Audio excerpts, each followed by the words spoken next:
만약에 대한민국 신용등급 강등이라는 처음 겪어보는 이 사태를 어떻게 생각하세요? 저는 이 신용등급 강등의 어떤 마지막 그 도화선이 될 만한 게 꼭 이거는 건드려지지 않았으면 하는 게, 뭐 작년까지 어떤 경제 지표는 우리나라가 좋지 않았는데도 우리나라 올해 들어서 이제 어떤 1450포인트 때부터 증시가 V자 반등을 하고 분위기가 좋았던 이유는 K 방역이었거든요. 안 좋긴 안 좋은데 다른 나라가 너무 방역을 못해. 다 락다운이고 다시 너무나 심한 거예요. 근데 그나마 거기서 한국은 너무나 질서 있게 방역을 수칙을 잘 지켜왔고, 어떤 지역 단체 감염이 있었다 하더라도 그 지역에 국한돼서 최대한 마무리가 됐고, 또 의료진 분들이 너무나 헌신적으로 진짜. 고생을 많이 하셨고 국민분들도 잘 따라주셨고, 그래서 뭔가 유일하게 전 세계 지도를 놓고 봤을 때 뭐야, 제대로 경제활동 할 수 있는 나라가 한국밖에 없네? 이런 요소들 때문에 한국이 되게 주목을 받았던, 방역이 최후의 네. 보루구나. 저는 그렇게 봐요. 그래서 정부가 지금 3당에 못 올리는 것일 수도 있겠죠. 굉장히 부담스러운 상황이죠. 근데 만약에 정말 일일 확진자 수 수도권에서 1000명 넘어가고, 그 이제 질본에서 어떤 모델링 예측한 대로 정말 그러면 안 되겠지만 2000명 넘어간다. 그러면 우리도 더 이상 자랑할 게 없는 상황이 될 수가 있다는 거죠. 그리고 이제 앞서 말씀해 주셨지만 우리나라가 가계 부채가 굉장히 많은 나라. 근데 가계가 제대로 된 경제 활동이나 빚을 갚아 나가면서 소비 활동을 할 수 있는 게 중지된다라고 한다면 굉장히 좀 어려운 상황에 빠질 수 있고, 미국도 소비가 중심인 나라인데 캘리포니아 이런 데 락다운되고 하니까 되게 힘들어 했잖아요, 증시가. 그러니까 우리나라도 좀 절대적으로 3단계 이상으로 넘어가는 그 코로나 위기가 오지 않아야 되는 전제가 꼭 필요한 것 같아요. 신용등급을 유지하기 위해서. 한국은행에서 이 신용등급 강등이라는 게 한 번도 우리가 겪어보지 못한 사태다 보니까 일종의 뭐 스트레스 테스트나 시뮬레이션 같은 걸 해보고는 있을 것 같은데, 근데 한 번도 가보지 않은 미지의 세계를 어떻게 알겠어요? 그렇죠. 단순 그냥 테스트나 어느 정도 대비를 한다는 건 말이 되지만 얘기하신 대로 우리의 마지막 보루는 진짜 방역이네요. 맞아요. 이거 무너지면 한국 경제도 위험하고 신용등급은 뭐 말할 것도 없고요. 진짜 무섭습니다. 만약에 어느 날 국제 3대 신평사 XX 한국 신용등급 강등 부정적 전망, 와 이게 어떻게 될까 도대체 금융시장이. 그 다음에 일주일 있다가 일주일 만에 또 점점점 한국 신용등급 또 하향. 이번엔 어느 사. 그런 일이 없으려면 방역만큼은 최후의 보루입니다. 네, 진짜 우리가 그동안 희망을 갖고 전 세계에서 정말 한국 잘했다라고 평가받으면서 우리가 그나마 이제 주목을 받을 수 있었던 게 방역의 힘이 정말 절대적이거든요. 유일하게 경제활동이 돌고 있기 때문에 한국에 주문 내주면 돼. 이러한 상황들이 분명히 우리한테 위기 속의 빛처럼 다가왔다는 거죠. 근데 그 촛불이 꺼지면 안 된다는 거죠.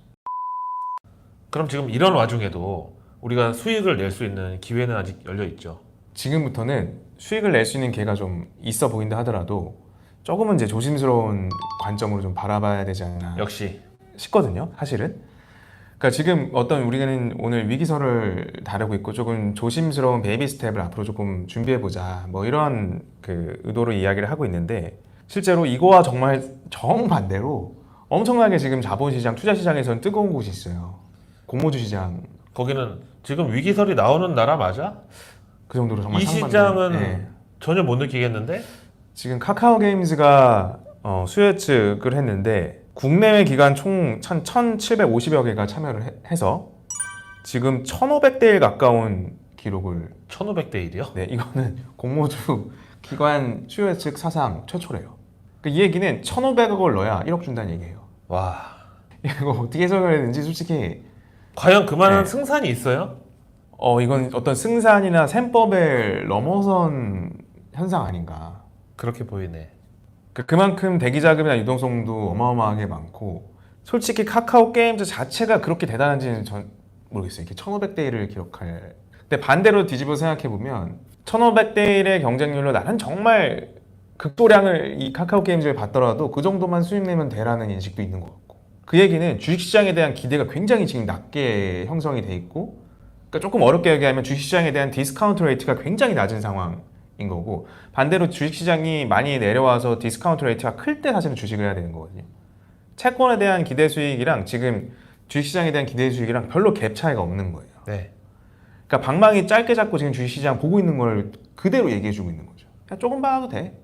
밖에 나가자 그 정도면 됐어. 이 정도 마인드로 지금 넣고 있는 거라고 전 보여지거든요. 그럼 지금 이 상황에서 막 정말 B2 빚을 내서 막 주식을 아니 지금부터 장기 투자할 거야 해가지고 막 공격적으로 달려들고 이런 게 굉장히 좀 조심해야 되는 구가 아닌가라는 생각을 전 들어요. 이 공모주 경쟁률을 좀 넘어서 생각을 해보면. 보통 강세장의 끝물이 공모주 시장, IPO 시장의 과열이라고 하잖아요. 네. 해외에서 볼 공모주 이슈는 한 가지. 에어비앤비. 에어비앤비가 지금 상장을 준비를 하고 있고 에어비앤비 그 오너 대표는 어떻게 얘기하고 있냐면 굉장히 뭐 혁신적인 기업의 상장이 될 거다 이렇게 이제 이야기를 하고 있어요. 근데 지금 여행 수요가 이렇게 많이 위축돼 있는데. 네. 그리고 저는 이 팬데믹이 끝나고 코로나가 종식이 되고 여행을 가더라도 저는 에어비앤비 안 갈 것 같아요. 오히려 방역이 잘 처리된 정말 그 방역 수칙이나 어떤 깔끔하게 세니타이저된 호텔로 갈 것 같아요. 그냥 우리말로 치면 무궁화 5개짜리 무조건 갈 것 같아요. 네. 에어비앤비 그 방역된지 어떻게 알아요? 개인 집인데. 미국에서 막 에어비앤비 조금 좋은 데 가더라도 침대 그 왜 베드버그라고 왜 그런 거 있잖아요. 그런 데 있는데도 꽤 많고요.